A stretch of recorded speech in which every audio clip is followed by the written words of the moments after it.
오늘 헌법재판소의 판결로 인해서 대대적인 선거구 변경이 예고되고 있습니다. 수십 개의 지역구가 분구되거나 통합될 것으로 예상되면서 정치권의 실리계산, 손익계산이 바빠지고 있습니다. 어떤 지역구가 해당되는지 잠시 후에 자세히 알아보도록 하겠습니다. 먼저 102일 만에 가족의 품으로 돌아온 세월호 참사 희생자 소식 잠시 전해드리겠습니다. 도지민 PD 나와 있습니다. 어서 오십시오. 예, 안녕하십니까? 네, 295번째 희생자, DNA 검사까지 했습니다만 단원고 황지현 학생으로 확인이 됐군요.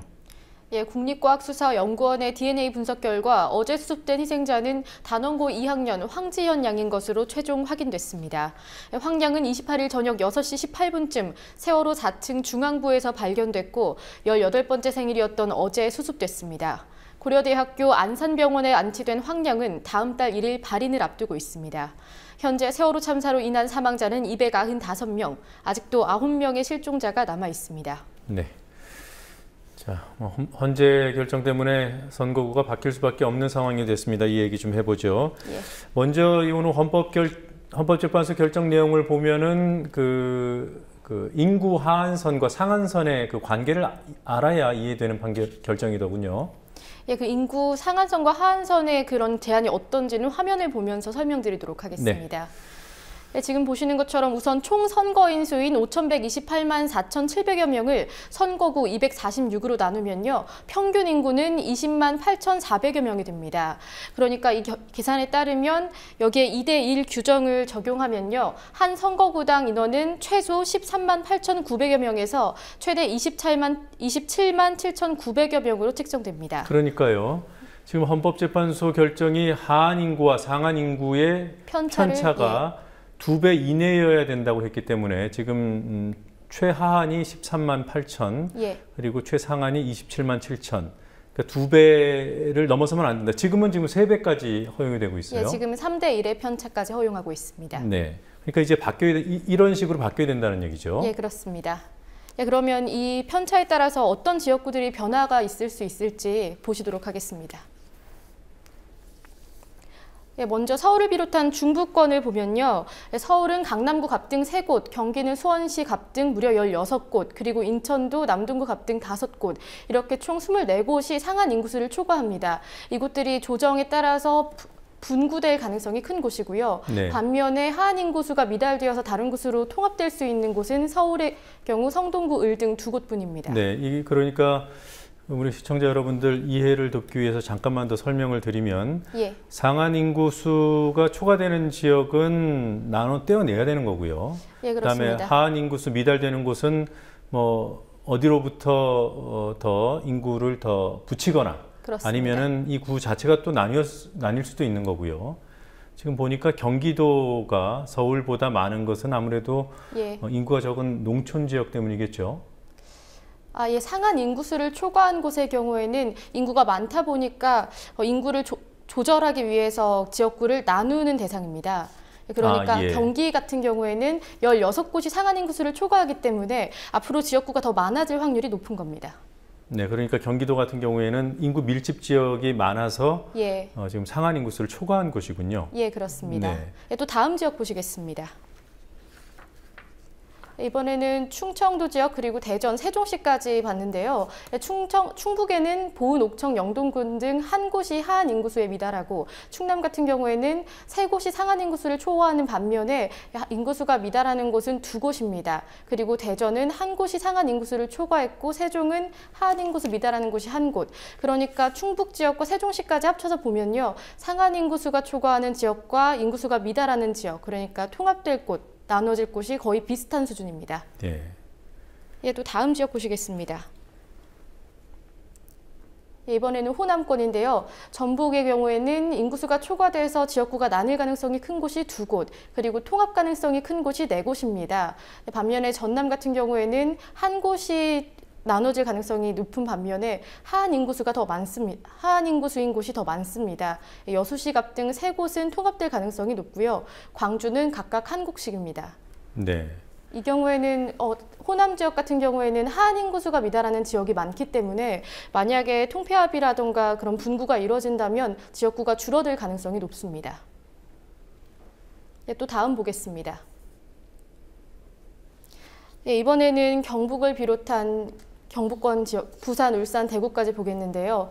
예, 상한 인구수를 초과하는 곳이 경북의 경우에는 한 곳, 그리고 하한 인구수 미달하는 곳이 영천시 등 6곳입니다.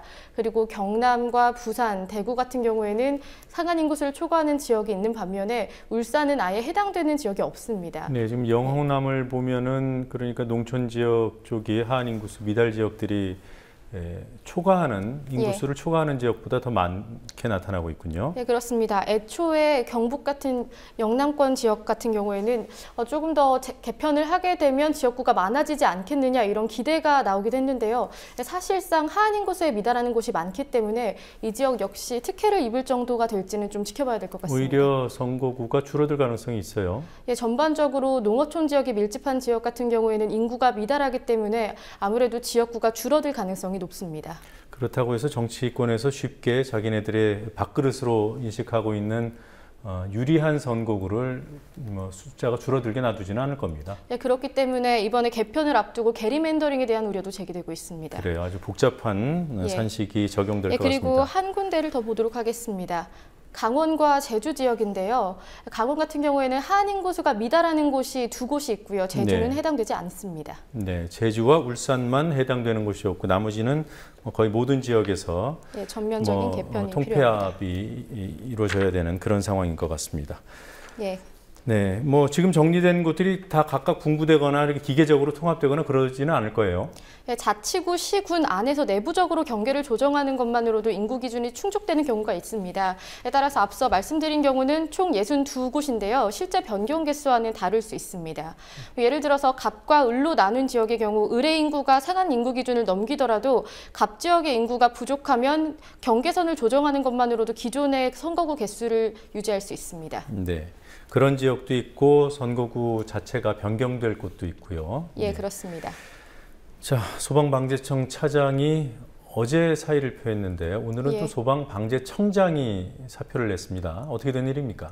네, 어제 조성환 차장이 명예퇴직을 신청했다는 소식이 전해졌는데 바로 다음 날인 오늘 청와대 민경욱 대변인에 의해서 남상우 소방방재청장이 사표를 낸 것이 확인됐습니다. 네, 이게 스스로 사표를 낸 것이냐, 보도를 보면 대부분 경질이라는 쪽이 많더군요.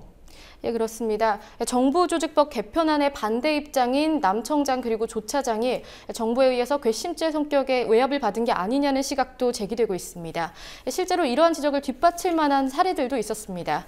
지난 8일 국정감사에 출석한 남 청장의 경우 소방청 폐지에 대한 여야 의견에 대해서 개인 소관이 아니라고 답하는 등 우물쭈물하는 모습을 보이기도 했습니다. 또 한 소방관은 국정감사를 앞두고 소방방재청에 대한 정부 측 외압이 있었다는 말을 전하기도 했습니다. 네. 그리고 이 조 차장, 어제 사의를 표한 조 차장의 경우에는 그제였죠. 예. 정부 TF 회의에도 참석을 했단 말이에요. 네, 그렇습니다. 그제 태스크포스에 참석하기까지 했던 조 차장의 경우에는 바로 다음 날 명예퇴직을 신청했다는 점에서 과연 자의가 맞는지 의문이 제기되고 있습니다. 네. 자, 그리고 정부 조직법 협상 마무리를 코앞에 둔 시점이어서 더 논란이 되는 것 같습니다. 오늘 통합진보당 김재현 의원이 한마디를 했어요? 예, 통합진보당 김재현 의원은 오늘 정부의 입장에 반대하는 사람이 있다면 누구든 이렇게 될 수 있다는 협박성 경질이라고 평가했습니다. 네. 43년 만에 애기봉 등탑이 철거됐죠. 이 박 대통령이 이 부분에 대해서 뭐라고 했더군요. 예, 오늘 한국일보를 통해서 전해진 내용인데요. 회의석상에서 애기봉 등탑 철거에 관한 언론 보도를 보고받은 박 대통령이 도대체 그것을 누가 결정했냐면서 호되게 꾸짖었다는 겁니다. 실제로 청와대는 뒤늦게 국방부와 해병대 등 관련 기관을 상대로 등탑 철거 경위에 조사를 벌인 것으로 알려졌고요. 한민구 국방부 장관, 류길재 통일부 장관은 각각 27일과 24일 열린 국정감사에서 애기봉 등탑이 철거된 후 언론 보도를 보고서야 소식을 전해 들었다, 이렇게 말했습니다. 네, 애기봉 등탑이 있던 곳에 무슨 평화공원이 조성된다고 하던데요. 그게 이 철거된 자리에 다시 더 높은 전망대가 들어선다. 이게 확정된 계획입니까? 예, 확정된 것은 아니지만 국방부는 등탑과 기존 전망대를 허물고 새로 전망대를 지을 때 전광판을 전망대에 설치하는 대안을 검토하고 있다고 전해졌습니다. 예, 김포시에 기존에 20m였던 등탑보다 3배 가까이 높은 4층 규모, 그러니까 54m 높이의 전망대를 신축할 계획인데요. 여기에 대형 디지털 전광판을 설치해서 유사시 대북 선전전을 단행할 수 있다는 계획, 이런 계획들이 전해지는데요. 이 얘기를 전해들은 김포시는 그럴 경우 북한의 공격 대상이 될 수 있다면서 반대하고 있습니다. 네. 자, 대북 전단 살포 문제 결국 대학 내 갈등 요소까지 되고 있습니다. 이 전단 살포에 부산대 교수가 참여를 했지요. 네, 부산대 철학과 최우원 교수는 지난 2009년부터 대북전단 살포를 시작한 후 현재 대북전단 날리기 여답이라는 단체의 대표를 맡고 있습니다. 파주 주민들과 시민단체들의 반대에도 불구하고 지난 25일 임진각에서 대북전단 살포를 주도한 바로 그 인물입니다. 이에 대해서 부산대 재학생 그리고 졸업생 30명이 학교 본관 앞에 모여서 오늘 기자회견을 열었는데요. 대북전단 살포를 주도한 본교 철학과 최 교수에 대해서 학교 당국이 파면해야 한다고 촉구했습니다. 또 이 자리에서 재학생들은 남북 긴장, 남남 갈등을 일으키는 단체의 대표가 본교의 교수라는 것이 참담하다면서 강조했습니다. 네, 최 교수가 학교에서는 어땠습니다? 강단에서는 어떤 수업 중에 문제가 있거나 그랬습니까? 예, 이미 오래전부터 노무현 전 대통령이 전자개표기를 사용한 선거부정으로 당선됐다고 주장을 하거나 또한 전교조나 민노총을 종북 세력으로 비판해서 논란을 일으켰던 인물입니다. 또한 이런 자신의 정치적 성향을 학점을 빌미로 강요했다는 의혹도 받고 있는데요. 관련 화면을 보시겠습니다. 네, 지금 보시는 화면은 2012년 조갑제닷컴에 부산대 철학과 학생들이 실명으로 게재한 글입니다. 최 교수는 전공 수업에서 학생들에게 종북 좌익을 진보라고 하는 언론을 비판하라고 하는 과제 리포트를 내고 조갑제닷컴에 이 글을 실명으로 게재하라고 요구했습니다. 이 사건이 논란이 되자 부산대는 최 교수를 정직 3개월 처분했습니다. 그러니까 조금 전에 나왔던 화면이 학생들이 학점 때문에 게시판에 글을 올린 그 내용들이라는 겁니까? 예, 학교 과제를 위해서 올린 글입니다. 네. 자, 학내에서 이런 파면 요구가 나왔는데요. 부산 대학 측은 어떤 입장입니까? 예, 우선 최 교수의 행동이 대의를 거스르고 학교 명예를 실추시켰다는 지적에 대해서는 동의를 표했습니다. 하지만 파면 절차에 들어갈 때 복잡하고 어려운 점이 많으니 방법을 찾아보겠다는 말을 덧붙이면서 사실상 미온적인 입장을 보이고 있습니다. 네. 자, 대북 전단 관련 소식이 하나 더 있더군요. 예. 지금 그 정부가 나서서 이 대북 전단 살포를 막지 않는다, 방임하고 있다 이런 비판이 있는가 하면 예. 경찰 때문에 대북 전단을 뿌리지 못했다고 손해배상 소송을 제기한 경우도 있어요. 예, 이른바 민간 대북 전단 살포 1인자 처음으로 전했다는 전수자로 통하는 탈북자 이민복 씨가 경찰의 통제 때문에 기본권이 침해됐다면서 국가를 상대로 손해배상 소송을 냈습니다. 이 씨는 지난 6월 5일 대북전단 살포 당시 경찰의 제지로 입은 정신적 피해 등에 대해서 국가가 5천만 원을 지급해야 한다면서 소송을 제기했는데요. 이 씨에 따르면 경찰과 군이 자신을 감시하고 전단 시 살포 정보를 주민들에게 알려서 반발에 부딪히게 하는 등 표현의 자유를 침해받았다고 주장했습니다. 네. 또 탈북자가 출입국 제한 등과 관련해서 국가를 상대로 소송을 낸 적은 있는데 대북전단 살포 제지를 문제 삼아서 소송을 제기한 게 이번이 처음입니다. 경제 소식 좀 알아보죠. 최경환 경제팀이 경기 부양 쪽에 노력을 다 기울이고 있지 않습니까? 예. 네, 수출은 좀 나빠진 것 같아요. 예, 한국은행이 10월 제조업의 업황 기업 경기 실사 지수 BSI를 조사한 결과 전월보다 2포인트 떨어진 72, 그러니까 72주 최저치를 기록했습니다. BSI는 기업이 실제로 느끼는 경기 상황을 보여주는 지표로 지수가 100보다 낮으면 경기를 나쁘게 보는 기업이 좋게 보는 기업보다 많다. 그러니까 부정적인 전망을 하고 있다는 겁니다. 이 BSI 추이를 보면 세월호 참사가 일어났던 4월에는 82였다가 5월 이후 계속 내리막길을 걸었는데요. 9월에 잠시 개선되는 듯 하더니 10월에 들어와서 다시 추락했습니다. 네, 그러니까 기업들이 느끼는 체감 경기가 전반적으로 나쁜데 수출 기업은 특히 더 나쁘다 이런 뜻이군요. 예, 맞습니다. 네, 제2롯데월드 문제가 끊이지 않고 있습니다. 오늘은 누가 또 다쳤다고 해요. 무슨 문제였습니까? 예, 어제 오전 제2롯데월드몰 4층 난간에서 신용카드 크기의 철제 부속물이 떨어지고 1층에 있던 협력업체 직원이 그것에 맞아서 머리를 다쳤는데요. 이 직원은 피를 흘리면서 인근 병원으로 옮겨졌고 머리를 2반을 꿰맸다고 합니다. 네. 그게 이게 부속물이라는 게 아까 신용카드 크기라고 했는데 예. 이게 어떤 물건입니까? 네, 유리로 된 난간과 난간 사이를 고정하는 사각형의 부속품입니다. 옆으로 밀면 분리되는 형식이라고 하는데요. 난간을 닦던 청소원이 대걸레로 부속물을 건드리자 이것이 분리돼서 떨어졌다는 것이 롯데월드 측의 설명입니다. 건물 내부를 둘러싸고 있는 거의 모든 난간에 이 부품이 부착돼 있습니다. 네, 뭐 신용카드 크기의 부속품이라고 하니까 뭐 작아 보이는데 예. 쇳덩어리군요. 예, 그렇습니다. 네, 그러니까 청소원의 과실이라는 거예요? 예, 오늘 사고 소식을 듣고 현장을 점검한 서울시 그리고 롯데월드 측은 모두 청소원의 과실이라는 입장입니다. 서울시는 내일 오전에 다시 정밀 점검을 시행하겠다고 밝혔습니다. 네, 글쎄요, 어떻게 고정을 시켜놨길래 대걸레로 닦았다고 그게 분리가 됩니까? 그러니까 그 시점, 그 사고가 일어난 그 시점은 일반인들이 있던 시점입니까? 어떻습니까? 예, 임시 개장을 이미 했기 때문에 일반인들도 충분히 그런 부상의 위험에 노출될 수 있는 상황이었습니다. 그러니까 고객들도 있는 상황에서 그런 일이 벌어졌고 협력업체 예. 직원이 다쳤군요. 예, 그렇기 때문에 일부 언론의 경우에는 방문객 또는 시민이 다쳤다고 오보를 내는 경우도 있었습니다. 네.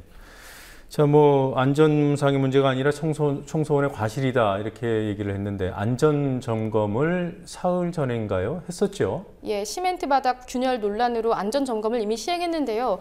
그 당시에 분명히 안전 문제가 없다는 결과가 발표됐습니다. 하지만 이렇게 며칠 지나지 않아서 또 다시 사고가 발생한 겁니다. 이에 대해서 조기 개장을 서두르면서도 안전 대책은 제대로 챙기지 못했다는 지적이 제기되고 있습니다. 네. 네, 일본 얘기로 좀 넘어가 보도록 하겠습니다. 오키나와 지사 선거가 곧 열립니다. 예. 뭐 이번 선거가 아베 정권에 영향을 줄 수 있다. 뭐 이런 평가가 나오던데 어떤 점에서 그렇습니까? 예, 오키나와 지사 선거의 최대 쟁점이 주일미군 기지 이전 여부이기 때문입니다. 나카야마 히로카즈 현 오키나와 지사는 후텐마 기지 현해 이전 반대를 주요 공약으로 내걸고 당선이 됐는데 지난해 12월 오키나와 지원책을 받아들이면서 이걸 번복했고 이에 대해서 주민들의 불만이 큰 상황입니다. 지금 보시는 것처럼 지금 현재 미군 기지는 후텐마 기지가 있는데 이것을 해노코 해안 쪽으로 이전한다는 것이 미일 정부 간의 합의인데요. 이것을 저지하겠다는 게 오나카 다케시 전 나하 시장입니다. 이 오나카 다케시 전 시장의 경우에는 가장 강력한 후보로 꼽히고 있는데요. 당선이 되면 지사 권한을 최대한 활용해서 기지 건설을 저지하겠다고 선언한 상태입니다. 물론 아베 정권이 선거 결과와 관계없이 기지 이전은 강행하겠다는 방침을 내세우긴 했지만 민심이 담긴 선거 결과에서 완전히 자유롭지는 못할 것이라는 전망이 나오고 있습니다. 네. 자, 제주 해군기지 얘기를 좀 해보죠. 강정마을 요즘에는 크게 보도의 주목을 받고 있지 못하는데 예. 최근에 군 관사 문제 때문에 또 갈등이 빚어지고 있습니다. 예, 해군은 현재 기지와 더불어서 군 관사 건설을 진행하고 있습니다. 마을에는 마을 동의 없이 관사를 건립하지 않겠다던 정부 그리고 군 당국이 약속을 지키지 않았다면서 반발하고 있고요. 오늘 역시 반대 기자회견을 열었습니다. 그리고 이렇게 갈등이 깊어지자 원희룡 지사는 지난 15일 강정마을이 주도하는 진상조사단을 꾸리고 제주도가 조례를 만들어서 전폭적인 지원을 아끼지 않겠다는 뜻을 밝혔습니다. 하지만 마을 주민들은 진정성에 의문을 제기하고 있는데요. 원 지사는 당시에 형식적인 진상규명이 아니다. 판단은 여러분의 몫이다라고 말을 해서 주민들이 이에 대해서 찬반 양론이 거세지고 있습니다. 네, 지금 군 관사 부분은 어떻게 제주도에서 그 허가를 냈기 때문에 공사가 진행되는 겁니까? 어떻습니까? 예, 허가가 난 상태, 제주도에서 원래는 대규모로 짓겠다고 했는데요. 이것에 대해서 주민과 사전 동의가 있어야 된다는 규정이 있었는데 그 규정을 회피하기 위해서 군 당국에서 좀 더 규모를 축소해서 좀 꼼수적인 건설을 하고 있다. 이런 것이 주민들의 의견입니다. 네, 당초 계획보다는 규모는 축소시켜서 예. 주민 동의 그런 조건을 회피해 갔다는 얘기군요. 예, 그렇습니다. 네, 이 부분에서 원희룡 지사, 제주도가 어떤 입장을 취하는지 이 부분이 아마 주민들이 판단하는 진정성의 바로미터가 되지 않을까 싶습니다. 자, 여기까지 듣도록 하겠습니다. 수고했습니다. 예.